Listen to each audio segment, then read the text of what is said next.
গাইবান্ধায় বৈষম্যবিরোধী ছাত্র আন্দোলনের পরিচয় ব্যবহার করে মারপিট, লুটপাট ও জমি দখলের চেষ্টার অভিযোগ উঠেছে। ঘটনাটি ঘটেছে গাইবান্ধার সুন্দরগঞ্জ উপজেলার পশ্চিম চাপরহাটি গ্রামে। এই ঘটনায় আহত ৩ জন সদর হাসপাতালে চিকিৎসাধীন অবস্থায় রয়েছে। এ বিষয়ে সুন্দরগঞ্জ থানায় একটি এজাহার দায়ের করেন লাইজু মিয়া নামের এক ব্যক্তি। জানা যায়, দীর্ঘদিন থেকে জমি নিয়ে বাদী লাইজু মিয়া ও মাস্টার জহির উদ্দিনের সাথে বিরোধ চলে আসছিল। সরকার পতনের পর থেকেই বিভিন্নভাবে হুমকি দিয়ে আসছিল, এরপর তারা এই তৎপরতা চালায়।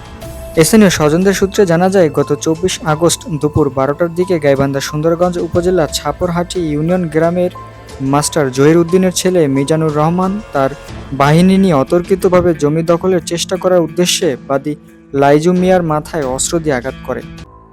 এরপর তার স্ত্রী আসলে তাকেও দা দিয়ে তার কপালে আঘাত করে রক্তাক্ত করে। এছাড়াও বাদী লাইজু মিয়ার ভাতিজাকে একই কায়দায় ১ নং আসামির বাবা জহির মিয়া মাথায় বরাবর দা দিয়ে আঘাত করেন।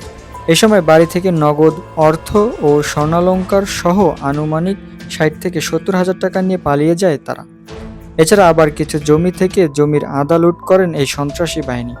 পরে সামাজিক যোগাযোগ মাধ্যম ফেসবুকে ছাত্র আন্দোলনের ছাত্রদের সাথে বাদীর লোকজনের মারপিট হয়েছে বলে প্রচার করেন।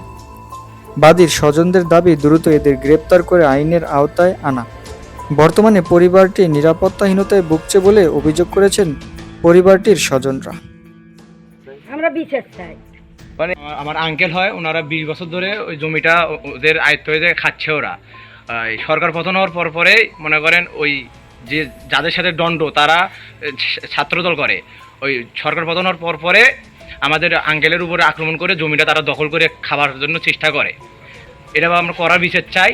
আর প্রতিনিয়তই ওরা মনে করেন এদের সাথে মারামারি দণ্ডে জড়াতে চায়, এদের আক্রমণ করে। এদের কেউ নাই দেখে ওরা সংখ্যায় বেশি দেখে এদের কাছে আক্রমণ করে এদেরকে প্রতিদিন। আচ্ছা, মূলত কি বৈষম্য বিরোধী ছাত্রের কথা বলে আপনাদের মারপিট করছে? হ্যাঁ, মূলত বৈষম্য।